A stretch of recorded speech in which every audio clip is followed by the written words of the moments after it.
Welcome to the Commercial Real Estate Academy podcast, the podcast dedicated to simplifying the commercial real estate industry for the masses. Each week, we sit down with industry experts to dissect the many facets of commercial real estate and extract valuable lessons you can apply to your business. Whether you're a new or seasoned business owner or investor, the Commercial Real Estate Academy podcast will be your go-to resource for all your commercial real estate needs. Now, here are your hosts, Raphael Collazo and Jeff Walston.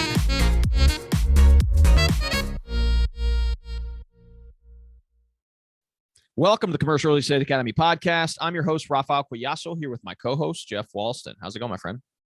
Going great. The weather is finally turning around here. I'm grateful for that. And as the spring is sprouting everything, so is business. It's going great. And yeah, life moves on, my friend. How about you? How's it going over there? Good, man. Good. Everything's going well over on my end. You know, I'm just trying to round out the week and make it as productive as ever. Like you said, the weather's picking up, and actually my fiance's mother's going to be in town here shortly. We're going to be able to show her around Kentucky a bit. It'll be the first time she's come to Kentucky, and so we're going to try to take advantage of some of the attractions that Kentucky has to offer. So it should be a great time. And speaking of just a phenomenally great time, we had a phenomenal conversation with Scott Jolly, who's a CEO and founder of Site Consultant Specialists.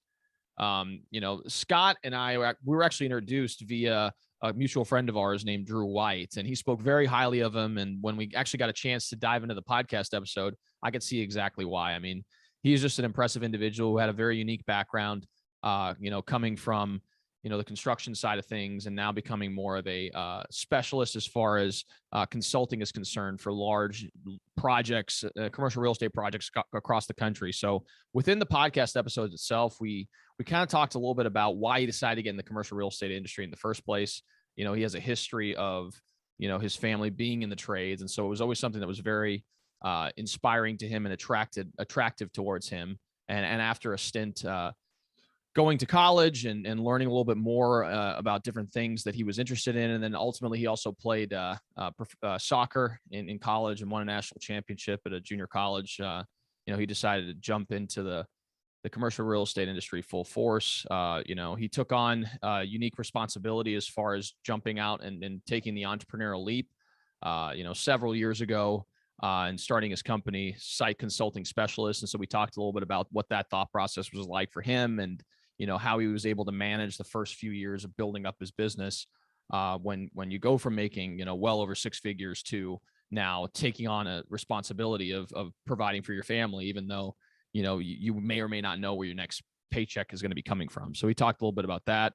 We also talked about a little bit pertaining to what the process that they work through with clients is.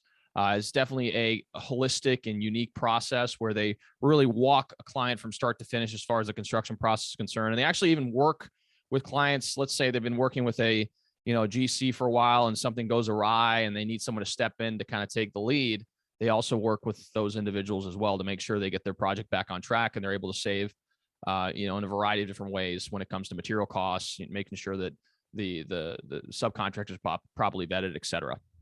And then finally, we talked a little bit about his 5 to 10 year goals, where he sees the company being. He's very lofty and ambitious goals as far as his business is concerned. And, you know, also he's very much interested in continuing his investment journey and continuing to build his portfolio of commercial property. So, you know, I found the conversation to be extremely enlightening.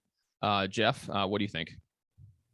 Well, I didn't get a chance to fully get to know him. So, but I will say that I wanted to tell all the listeners and viewers out there, we really, really appreciate all of the 5-star reviews that you've been given. It definitely helps us out. And I know that Raphael or myself, one of us will always say it, but it really does help. So giving that review down there after you listen to this would be much appreciated. So definitely. No, I can't agree more. And, you know, if you don't mind, at some point during this podcast, if you're navigating through your phone, take a second, go to Apple Podcasts, leave us a 5-star review and leave us a comment.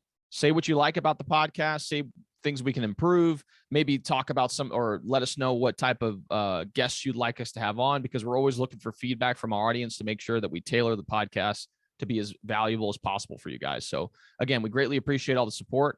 So without further ado, let's go ahead and dive right into this podcast. Well, hey, Scott, hope you're having an awesome afternoon. It's going great. Thanks for having me, man.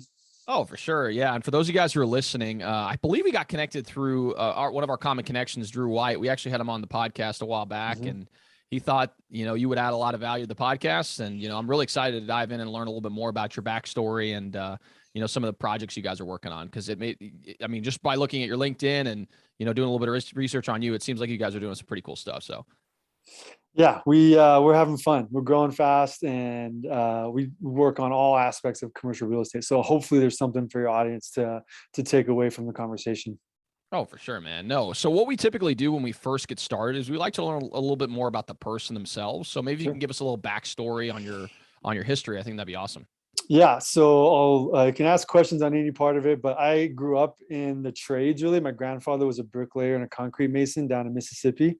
My first, job was carrying bricks and mixing mud for him at 12 years old, and poured my first foundation when I was 17 with my father, and got into real estate. Started my first real estate investment company when I was in my early 20s during the pre-last recession, right?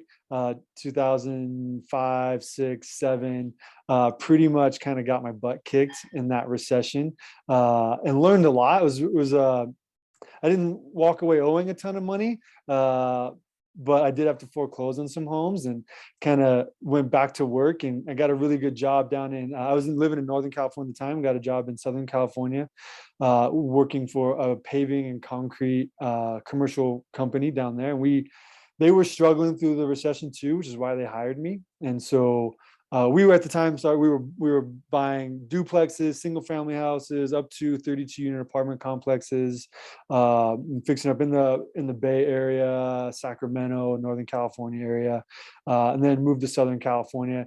We grew that company. Me and the owner, a family friend introduced me to the owner, longtime friend of his, needed someone to help him kind of rebuild this company. So I showed up, and all the sales team pretty much left because we changed the commission structure, and we were able to grow that company from a little over 4 million to a little under 15 million in about 5 years, and maintain really good profit margins. And all that work really introduced me to larger commercial construction projects. And so then about 6 years into that, I'm an entrepreneur. I've always been an entrepreneur. And so working for someone else had kind of run its course, and there was no opportunity for me to really become an owner or see what that was about with that particular partnership. So I started, my client came to me, a pretty large industrial fund out of Southern California that has a national portfolio. And they started asking me to go to Denver and Seattle and Ohio and New Jersey to help work on some of their projects. So I really kind of started this company as a side hustle. And we did, our first project was 19 properties, part of a recap that they eventually sold to Blackstone for about $1 billion 5 years ago. And that was their first major recap they had done like that with Wall Street. And so they just did another one last year, and they sold a 70% ownership in 70 properties, mostly West Coast portfolio, for like 1.8 billion to Blackstone again. So that was really how it got our company started, was these larger funds wanting to get more professional expertise on these larger paving, concrete, ADA accessibility projects. And then I quickly realized that commercial real estate is referred to, and from an operational standpoint, as the big three, and that's roofing, paving, and HVAC. These are the larger construction projects that every owner has to deal with at some point in time, usually in the operational portion of their portfolio. So asset managers and property managers usually don't know a ton about those, and they're usually multi-six-figure projects, right, or larger. And so we kind of come alongside them and help them, one, evaluate their assets, make recommendations of budgets based on their asset strategy, and then actually we'll help write the scope, build the bid package, help them procure the contractors, and then oversee and be their on-site project manager during construction as well. So that's my professional experience. Personally, I played soccer growing up. I won a national title with a junior college in Northern California, and that was fun. I'm still friends. Officiated a couple weddings from the guys that I played with. Been really good friends with them. I'm really now more of probably an outdoor enthusiast. I go do a couple backpacking trips every year, camping trips, and just love to kind of travel and see the world. That's amazing, man. No, really. And you have an interesting backstory, and it's interesting to hear you say the experience you had pre-recession, because we've had several people that have come on the podcast in the past that have talked about that time that, that was kind of right around the time they either got started or maybe they faced some challenges when the recession hit and they had to kind of restart back from scratch. And, there's a lot of people in today's environment that have never seen that happen. And so it's kind of interesting to see what's going to happen going forward without having that context. And I think obviously there's some value there that you went through as far as that experience. So yeah, it was tough. I was 27 when I moved to Southern California. So really lucky that I got in early at a young age. I really feel lucky that I was able to struggle through that, understand what that's like, because I think every real estate investor is like, just give me one more good recession and I'll make the most of it. Because looking back, like if I had started buying real estate again sooner, I'd be much more better off. I just started buying again a few years ago because it took me a while to, lick my wounds and get my finances together and go again. So we recently started buying. We bought our first small mobile home park last year, actually. So we're excited.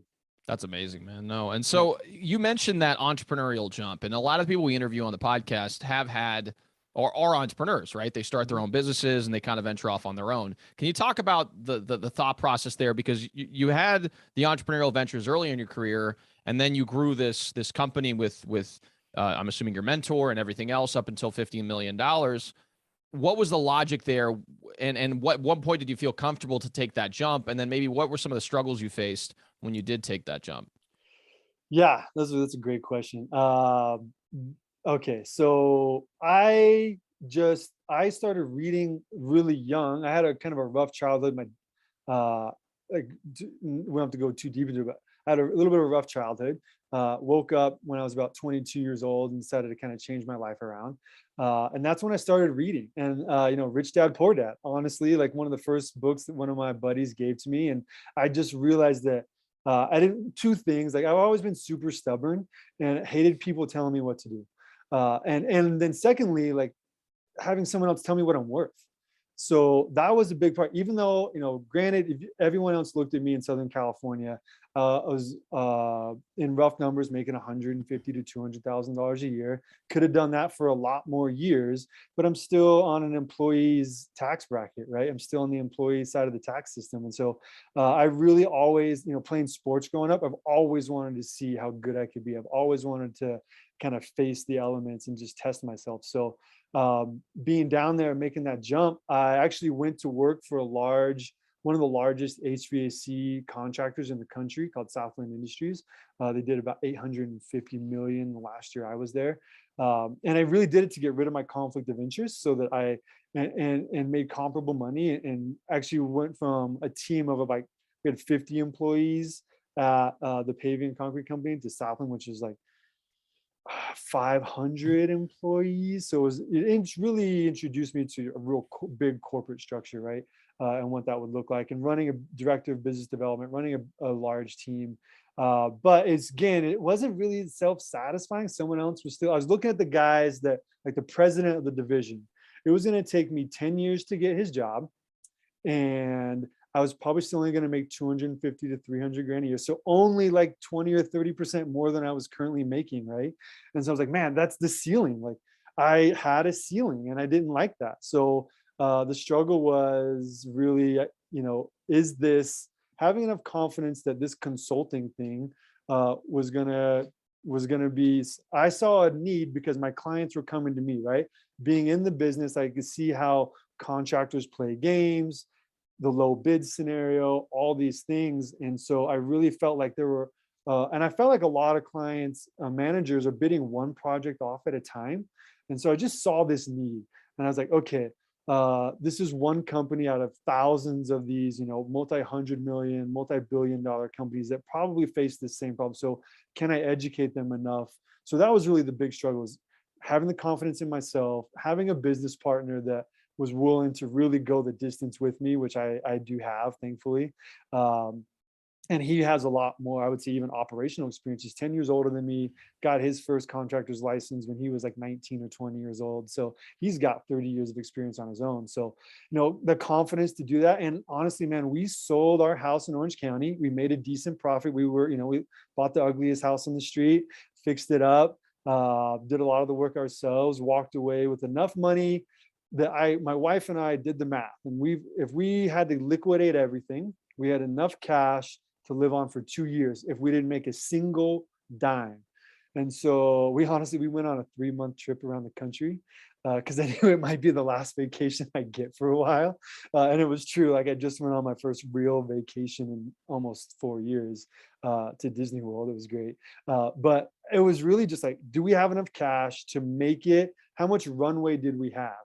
And so we had enough runway for 2 years. I knew I had enough confidence in my ability and my partner's ability to complete the work and my ability to sell the work and work with the clients that we started paying ourselves after 6 months.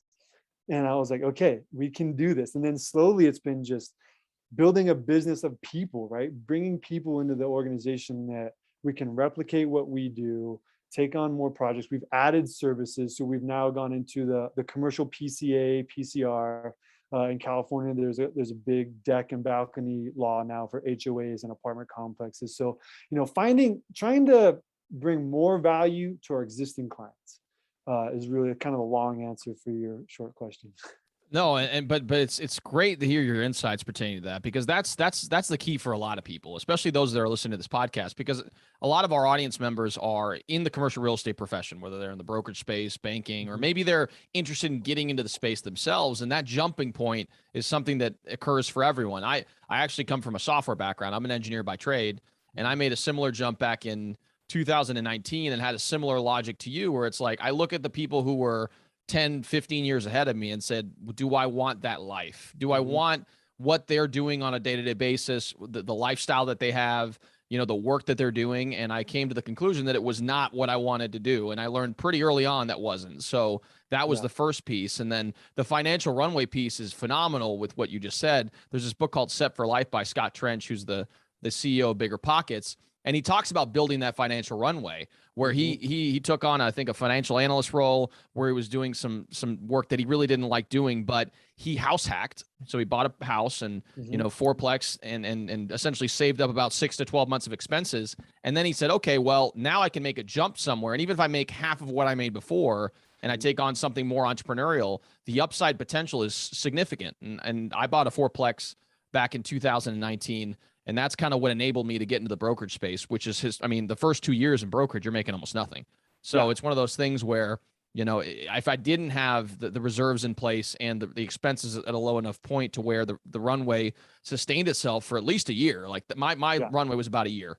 And so, that wouldn't have enabled me to be able to do what I did. And similar to you with what you were saying. So I think it's important that we kind of glean those insights from that conversation, because it's game changing when you have that runway to be able to kind of play with. Yeah, I will add, you got to put your ego aside. I still currently, almost 4 years into running this thing full time, make probably like a third of what I made, but we're reinvesting every dollar back in the business to grow. And we've doubled every year, right? So, and we're looking at this year potentially tripling in business. And so, but I'm not paying myself more.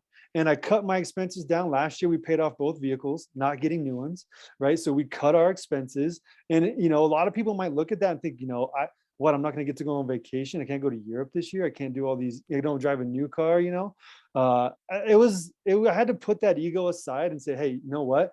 We're going to give this thing 2 to 3 years. And I have, working at other companies, training new guys in the sales profession, which I've done a lot of now. I tell them 2 years.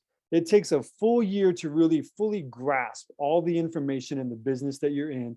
And then by that 18-month to 2-year mark, I find that guys are either going to get up or get out. And if you can make it to that 2 years and you can get up to where you're meeting, kind of the average of the industry, which I find 2 years is really that mark. So in training other people, realize that for myself, okay, if I can get 2 years, if I can get in this business and grow it, then I can start adding some niceties and some other luxuries into my lifestyle, but a lot of people can't do that, or they're unwilling to. Sure. No, that's some really great advice. And so one thing I wanted to touch on, and this is pertaining to your current, business, is what exactly, and I would love it if you could walk us through, the onboarding process for your clients. So like, what is the process and what is the value proposition that you offer to the marketplace, and how does that manifest itself in what you guys do? Sure. So, so I find we really only have like two or three, like a handful of different typical client scenarios that we work with. We help our clients in one of four ways. With due diligence, when they're acquiring an asset, our firm specializes in capital expenditures. We are a capital expenditure consulting firm. So any large construction project that is going to deal with major replacements or maintenance items on a building or an asset or a property, right? That is industrial. Our niche is really large industrial, apartment complexes, larger HOAs, large retail owners. And so they hire us when they're looking to buy an asset, and we're going to go and do some due diligence for them. That's why we actually started those PCAs or PCRs, property condition assessments, those property condition reports, because I had so many clients hand those to me, and they're like, yeah, this is what our PCA says. And I'm like, this is total crap. And unfortunately, in my experience, it's guys that haven't been in the trenches. And so our value proposition is that we are doing these jobs all the time. Well, I'm not some retired architect or some retired engineer that's been sitting behind a desk for 20 years, hasn't done a construction project in forever, but they go out and they evaluate these properties, and that's all they do. They're not in the trenches. So I feel like that's a big advantage to hiring us over some other guys, is that we don't just send the report. We're committed to having you complete those projects with those budgets through the life of the asset. So we help in due diligence, roofing, paving, PCAs, PCRs. We're hopefully adding HVAC this year, and getting more into solar and those things as well. But so then after that, so when we get into due diligence, owners don't usually typically like us punching holes in their roof or punching holes in their asphalt. So it's a visual inspection.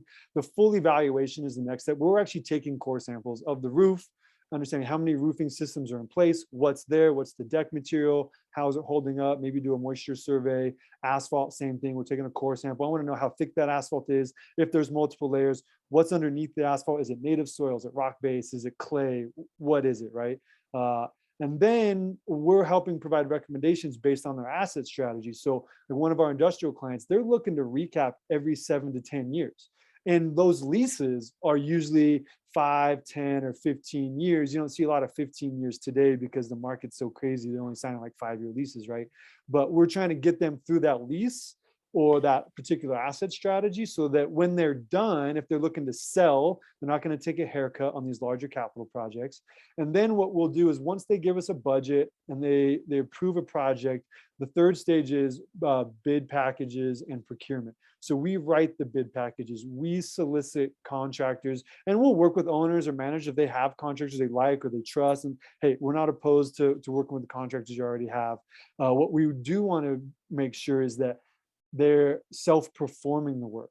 I don't want to get a general contractor overseeing a paving and concrete project unless they're going to self-perform some of that work. So we really kind of help owners act like a general in their own right?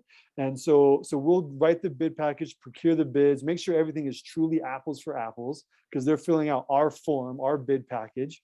And then the last phase is project management. So we travel. That's another value proposition we add, is we have projects all over the country. We're willing to travel, and with projects for like roofing and paving. So roofing is one thing where you don't need us there every day. You probably need to be there to kick off a project, maybe once every few weeks, once a month, because a roofing project can take several months on these larger projects.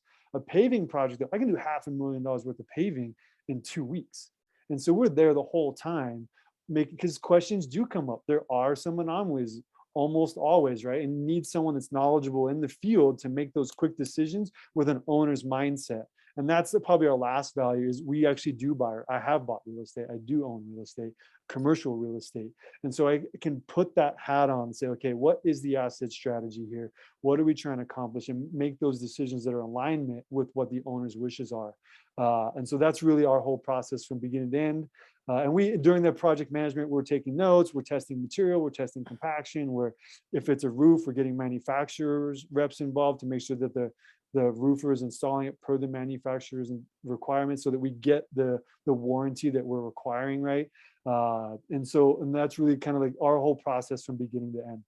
That's amazing, man. And the fact that you start from the beginning with them, because a lot of times, and this is all not always the contractor's fault. Sometimes the owners make the decisions before even involving a contractor, and then they get into a problem where it's like, oh, you know, maybe I shouldn't have even made this decision to start with. So the fact that you're with them from the beginning, helping them vet the process, vet the opportunity, I think that is a huge value proposition, because that's not something that often happens.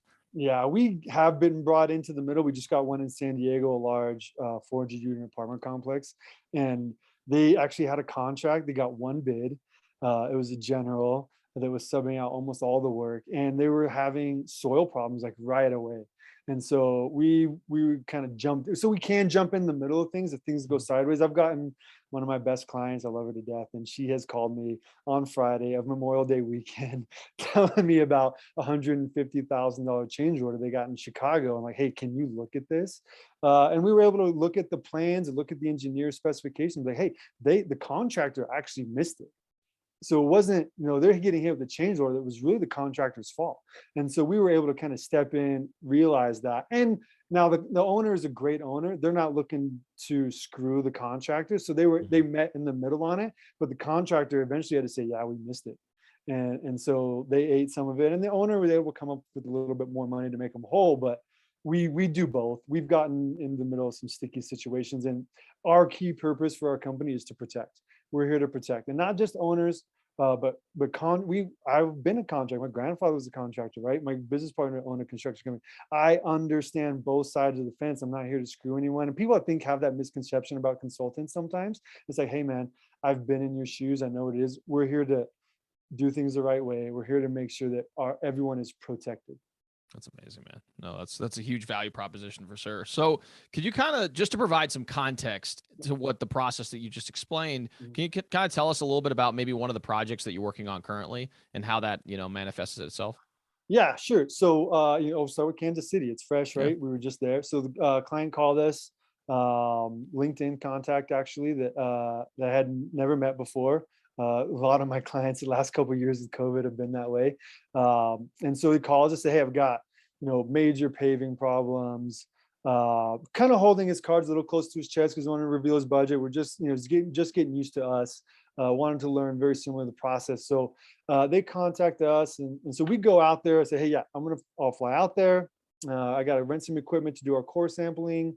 And so we'll go out there and we'll, take core samples of everything, and we're measuring these things. And so then we meet with the client and kind of understand what his budget is, what his strategy is, how he wants to phase the work. This particular example is, one property actually had code violations. They knew it when they bought it. And so they've got some work that they have to do like right away to kind of adhere to those code violations and make sure that they're not emptying out buildings. But they were seriously deferred maintenance, major siding, major building envelope, problems. Where they have siding exposed, you can see the insulation on the inside. And so when really, I feel like people call us when that situation, they're not quite sure. And then what happened, inevitably I get more calls about, and this is it pertains to this project. He had multiple bids and he can't make heads or tails of who's doing what. And a lot of the contractors, it's interesting in paving, this is a great example, in their bids, they'll put square yards. And that is how engineers would typically put in their bid how much material, but they don't buy the material that way. They buy the material by the ton. And so when you're looking at change orders or cost of material, we like to bid things out by the ton or even by the square feet, so we can really understand how to quantify the bid and what is apples and apples, or how do we get these oranges and apples to kind of line up, right? And everyone has an opinion, but a lot of contractors that go out and they have an opinion on what to do, but it's kind of making an assessment on a really big, like we're talking about $1 million paving project, probably a $500,000 concrete project for each one of these. Our apartment complexes are probably that big. And so I'm like, well, how do you know what to do if you don't know how thick your asphalt is? Like, and we get a lot of change, like a lot of contractors will put in there up to 4 inches. Well, this particular apartment complex only had 1.5 to 3 inches of asphalt. So are they going to dig out the soil, or are they just going to take out what's there and put back, which is usually what they do, and they're still going to charge you for 4 inches, right? Because that's what their bid says. So their material in concrete and paving is usually 30 to 50% of the total job cost. Material is super expensive. That's not the same for roofing. Roofing is high labor costs. You know, they're kind of trading money in the material and making profit on the labor. So very different. You know, understanding how trades work, how they make their money, how these jobs are built, helps us understand how best to phase projects. Because sometimes it doesn't make sense to phase a project, especially now with material prices as crazy as they are. It's like, hey, you know, anything directly tied to oil, do it all. Do as much of it as your budget can allow you to do. Get it done right. And try to get 10 to 20 years out of it, because who knows how much it's going to cost next time you do it, right? So that is kind of like when our clients typically engage us, they're really frustrated usually because they actually have had some work done that was really bad that didn't last, or they've got these bids and they can't make heads or tails out of it. So we always offer our clients, I tell people phone calls and emails are always free. I'm happy to look at bids that you got and give you some feedback. The first bid he sent me was a roofing bid for a totally different project, actually. And it's like, there was no scope in one of the bids. It was like 2 pages of scope. It just pretty much listed a price by building. That was it. No scope. And then it was like 5 pages of exclusions and notes for their payment process. I'm just, how do you know, they didn't specify a product. They didn't tell you how long it was going to take to do the job, how good the material quote was for, you know, all these things. So that's usually when clients contact us, is when they're super frustrated. Yeah. Unless they're an existing client. And that's the strategic consulting part that you come into play. Because I mean, just take the example of the concrete, for example. If it's 4 inches of concrete and they skimp on 2 inches or an inch of concrete, what is that cost reduction potentially on a project that's $1 million project? I mean, it's probably pretty significant. They're pocketing $100,000. It's usually like between 5 and 10% of material. Like, and there's terms, if you're in the trades, it's called skimming. Like, it just like back in the old days, you know, books, but it's like called pulling material. Can we pull any material from our budget? And so if they can get rid of a little bit, even the variance on paving too is an 1/8 of an inch per inch. So I'm putting 4 inches down, I could be within 1/2 an inch variance. And that 1/2 an inch is a significant amount of material that they could pull, and it goes straight to their bottom line. So we educate our clients on how to get weight tickets for material, so they know they're getting all the thickness that they're supposed to be getting. That's amazing, man. Yeah. And again, just the savings for something like that, especially on a project of that scope, you know, covers whatever fees and everything that you would be offering. I mean, that is definitely a huge value proposition. So one thing you did mention, which I wanted to unpack a bit, was related to, you know, LinkedIn and your content strategy, because it seems like LinkedIn has been a pretty popular or a pretty powerful tool for you in order to generate some of these opportunities. So can you kind of talk to us a little bit about, you know, how you've been able to leverage these platforms, these social platforms, to generate business? Absolutely. I can't take any credit for my strategy. I give all my credit to Gary Vaynerchuk. It's the go-giver mentality.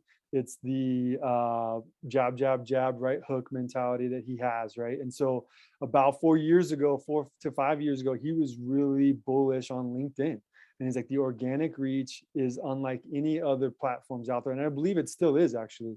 So I just share what we do and share information that clients, I think, could learn. Again, I think a lot of our clients could do what we do, especially, you know, most people aren't calling us for $10, $15, $20,000 jobs. They're calling us for the 6-figure plus jobs. Our entry point is usually around that $5,000 to $10,000 mark to get our company involved in a project. So, you know, if they're going to spend that kind of money, they're going to do some work typically, and they're going to, you know, probably spend $50,000 to $100,000 or more. And so I try to just show them what we're doing so that they can see it in real life, right? If they're an industrial property manager, they can look at our industrial property and our industrial work.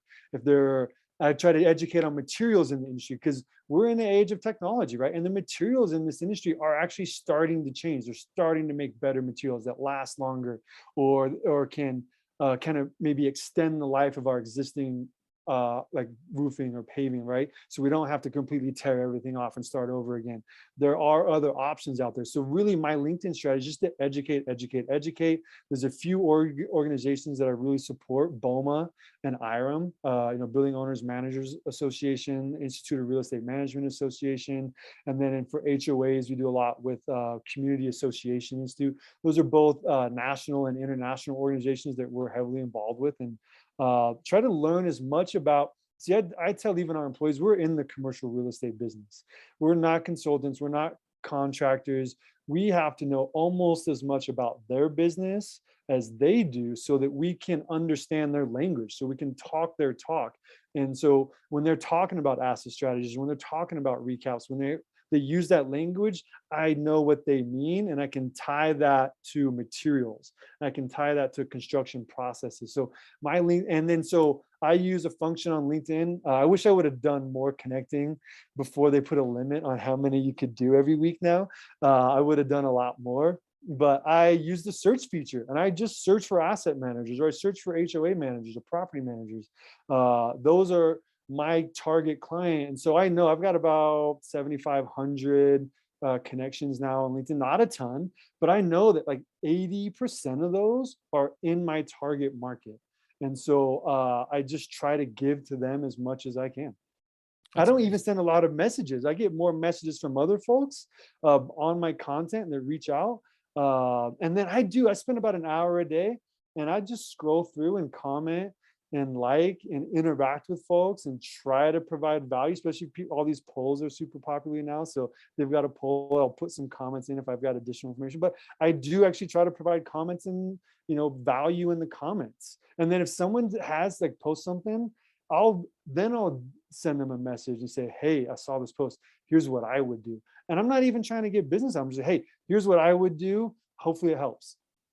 That's amazing, man. Yeah. And the giving mindset. I mean, I just had a conversation. I actually grabbed coffee with a gentleman this morning. I'm big into grabbing coffee with people and trying to establish relationships with people on a weekly basis. I probably have 2 or 3 coffee meetings a week just to kind of, build a network here locally in particular. And we talked about that giver's mindset, and we referenced the go-giver and, understanding that if you give enough to people, eventually everything will come back to you. And I love the fact that you mentioned pertaining to your content strategy, that you think about what your clients would typically ask you or have questions about or have a pain point, and then you kind of tailor the content to address some of those concerns. Because if I'm that type of person, I'm scrolling through my feed and I see something that you're offering as far as your you reference something related to the new concrete that's come out, or a particular material cost that you're able to save a particular client. I mean, that's completely focused towards me, and obviously that's going to have a little bit more connection point by the grace of you just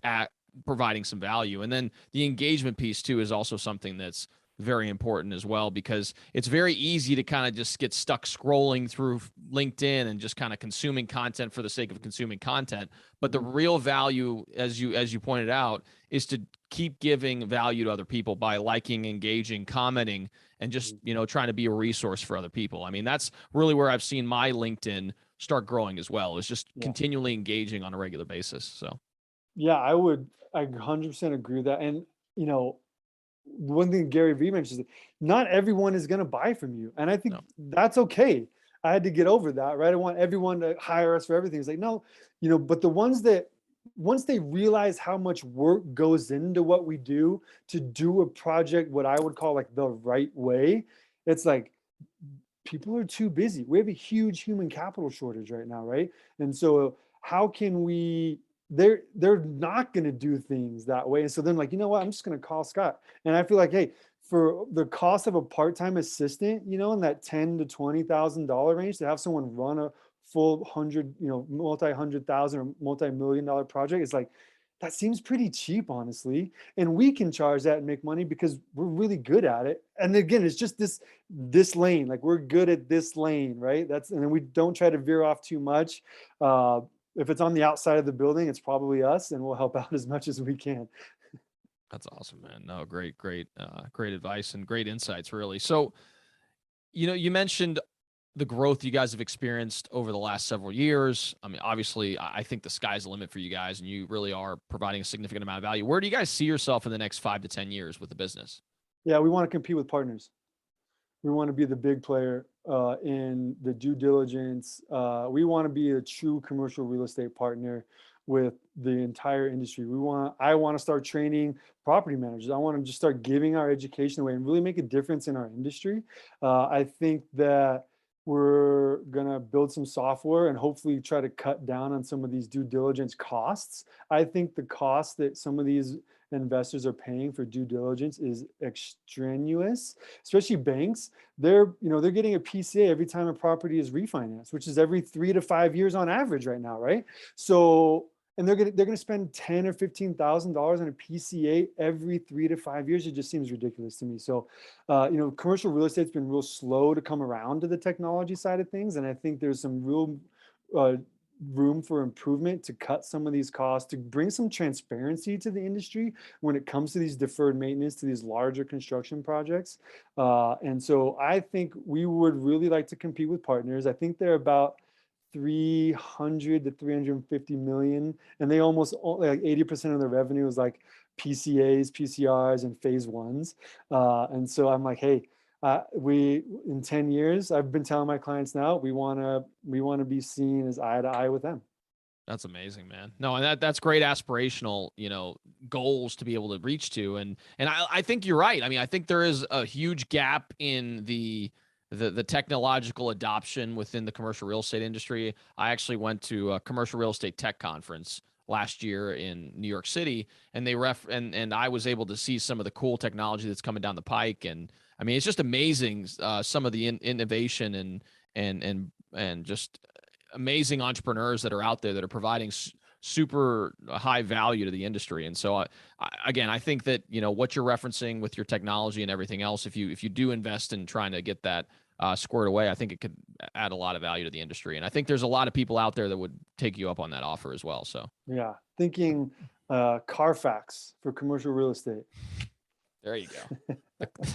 Carfax for commercial real estate. I love it. Yeah. So, man, you provide a significant amount of value during this podcast, man. I really do appreciate your time. One thing that we usually do near the end of the podcast, we like to ask our guests to provide insights pertaining to the most impactful book they've ever read. And it doesn't necessarily have to be commercial real estate related, investment related. It can really be any type of book. So I don't know if you have one in particular that was really just impactful for you.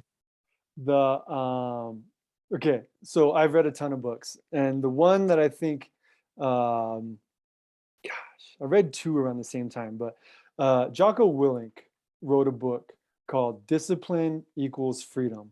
And it's not, it's actually like a daily reader, the way it's written. Like if you open it up, and then it's like one whole page, the words go from left to right on both pages. So it's kind of like a daily. I actually read the whole thing in one day though. And it was really like about doing one thing, developing new habits, new patterns in your life, and being able to implement those patterns on. So it was like, so for example, how I implemented that in my life is I've played a lot of soccer. I was at a point in my life, I just turned 35, wasn't the healthiest, probably about 15 to 20 pounds heavier than I might have been now, but I've always been a fairly slender guy with all the soccer and stuff. So, but I started like doing one set of pull-ups or one set of push-ups or one set of sit-ups. And I would find myself literally in bed at like 9 o'clock and I'd be like, crap. And I would jump out and I would just do one set of pull-ups or push-ups just to reinforce those habits. And so through that book, that's a physical alignment, but there's also a lot of like personal habits. Like I started getting up earlier. And so I started telling myself, I'm going to get up at 5 a.m. And I would give myself the freedom to get up at 5 a.m. and get on Facebook because I was like, I just want to start getting up earlier. So now I get up at 4:30 a.m. I don't get on Facebook. I get in the gym. I read my Bible and I pray and and usually try to be ready. And we have a team call every morning at 7. So I can get and I have kids, so personal time is super valuable to me. And the only time I really get it is early in the morning, unless I want to stay up late, which isn't usually super productive for me.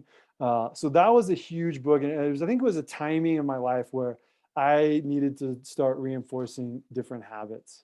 And it really made a big difference in my life. That's amazing, man. Have you read The Miracle Morning? Because it kind of references. That's with Brandon Bouchard, right? Or who is No, that it's not with? Brendan Burchard. It's No. no, but I don't remember the Bouchard. No, it's not Brandon Burchard. I can't remember the exact name of the author, but it Miracle talks Morning. about similar concepts where you establish that morning routine. And I Yeah. remember reading it back in 2014, and it's similar to you. You start setting your alarm clock back to 5 a.m. so you have that flexibility early in the morning where no one's up, no one's really going to be yelling at you or you're not gonna have to gauge with the world. Really, it gives you that first hour, an hour and a half of the day to be able to do what you need to do, whether that's reading a book, whether that's writing, whether that's working out, which I think is extremely important and is a habit that everyone should have in their life because it helps kind of relieve the stress and keeps you healthy so that you can operate at peak performance. But You don't start off the day just reacting, right? You're intentional Yeah. about being purposeful. There's another really great book Tim Ferriss wrote called I think Tools of Titans. Yes. And so he has this podcast he's done for a long time. And he broke down, like, you asked everyone, and these are super successful people, either physically, mentally, with like movies and book authors, but also financial gurus, right? And 80% of them meditate. 80% of them have a morning routine. So you look at these super successful people, like, okay, if they're doing it, I should probably be doing that if that's where I want to be, right? Exactly, man. I couldn't agree with you more. Well, that's great, man. I greatly appreciate that. And one final thing before we decide to wrap up, we have this thing called the Commercial Real Estate Treasure Chest. It's a repository of resources that we make available to our audience. And, we have people who contribute, helpful PDFs, Excel sheets, really just a variety of different free content to our audience. So I wanted to give you the opportunity. What are you willing to contribute today? Yeah, so we have like an asphalt 101 and a roofing 101. I think probably the easiest thing for me is share those slide decks, and you can see, really kind of how to look at bids and how to, what are the normal standards in these industries for installation and for maintenance, so that when your audience is looking at some of these projects and they've got a bid in front of them, they can say, is this in alignment with normal industry standards? And then I think also some questions. We always like, if we can empower folks to ask better questions, then they know what questions to ask those contractors. And I think I'll give that to you guys so you guys can share with the audience. And if they have any questions about any of the slide decks or anything, they can just reach out to me, either email or phone call anytime. Oh, for sure. No. So if you don't mind kind of sharing your contact information for those who actually want to get in contact with you, and we'll also be including that in the description below. So go ahead, Scott. Yeah. Yeah. You can call me, area code 714-719-0134. This is my cell. And then my email, it's really hard, but it's Scott@Site Consulting Specialists with an S at the end, yes.com. I always tell people, just hit me up on LinkedIn, Scott G. Jolly, and I interact with lots of folks on there. And then I can email you because people get my email wrong all the time. Yeah, I know it is a long one, but we'll like I said before, we'll include that in the show notes below. So if you guys are watching this on YouTube, it will be in the description below. If you guys are listening to this in a podcast format, whether Spotify or Apple Podcasts, it'll also be in the description below. So again, thank you so much, Scott, for taking part in this podcast. I know our audience gained a ton of value from it. If you guys are watching this on YouTube, we would greatly appreciate if you can like and subscribe to the channel. It really helps with the YouTube algorithm, ensures more and more people can hear this message. And if you guys are listening to this in a Spotify format or Apple Podcasts, we greatly appreciate you guys' support. If you guys don't mind leaving a 5-star review, we've seen a significant uptick in our downloads as a result of you guys engaging with the podcast. So we would greatly appreciate if you could take the time right now to go to Apple Podcasts and leave us a 5-star review and give us a comment and let us hear about any type of guests you'd like to see going forward. So again, thank you all so much for tuning in, and we'll see you all next time.